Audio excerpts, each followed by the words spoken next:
Good morning, ladies and gentlemen. Welcome to another exciting episode of Traveling with Jims. My name is Jim Meyer, broker associate at Remax Gold. Now, you have a friend in the real estate business, and I'm here with my good friend, the Mayor of Fairfield, California. Now, you have a friend in the government. Good morning, and I look forward to the days ahead. Somebody bought a bunch of land by Travis. Everybody's wondering, who did it? Is that a threat to our safety? Give us some of the facts. Sure. So I first started investigating this group called Flry about more than 4 years ago, and I wrote about it back then just on my Facebook page. I took a page from my old reporting days, doing 20 years as a journalist. I kind of do that as a second wind for me. And I dug into public records to try to find out who this was behind Flry, the name Flry. I found out that they were an LLC, a limited corporation that was put together in Delaware, which is the president's state, President Biden, and they do things really secret there. Imagine that. And they kept secret who Flry is. And you can do that if you put together your LLC in Delaware. So I could not break through. I did get a tip. Somebody called me and said, you might want to call this guy. His name is Jan Swermick. And he is actually the CEO of this group. I did call and Jan never called me back. So I did never get down to the bottom of it.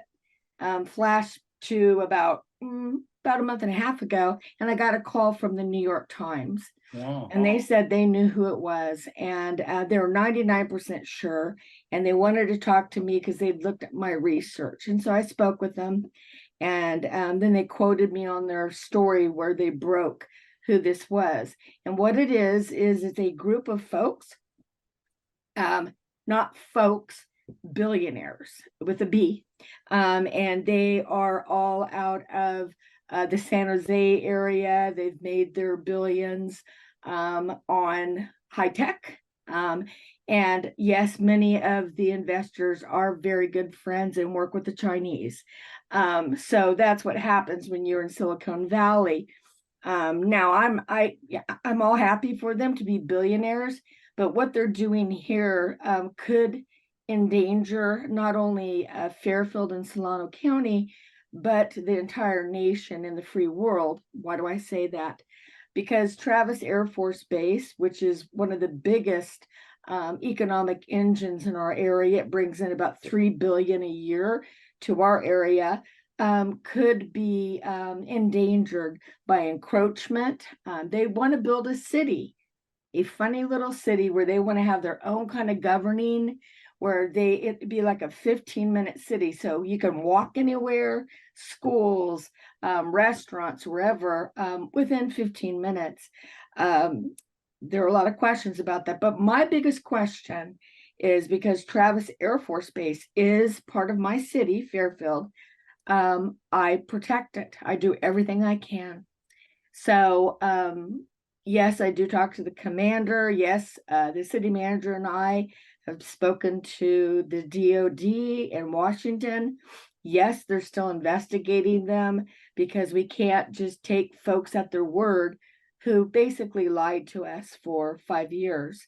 So we're still looking at it. They say that they want to put a whole solar city out there.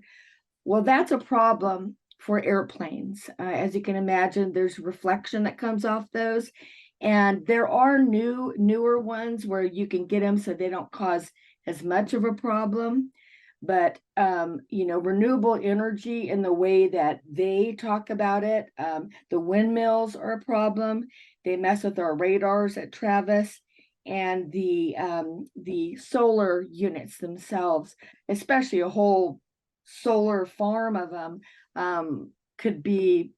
might put Travis out of business. So we're doing everything I've done about 35 interviews to anybody who wanted to talk to me about it, so I could talk about the issues that I have with it and that they're going to have as they approach. So that is a big issue. And I've looked at everything from their lawsuits they filed against farmers. They've broken up farm families. Half of the brothers want to sell, half don't. And one farmer said they've shredded my family because they offer 10, 15 times what the land is worth. And for some farmers, that's what they want to do. So the second thing that is a big problem is they are taking our farmland out of production. They say they aren't, but eventually they will. Let's talk tomorrow about that. Okay. Maybe we'll just the whole week we'll just talk about this issue. How's that? Well, that's great. That's You have great. time to come back tomorrow? I'll come back tomorrow. Awesome. Ladies and gentlemen, there's another exciting episode of Job with Jibs. We're going to see you tomorrow with Catherine Moy.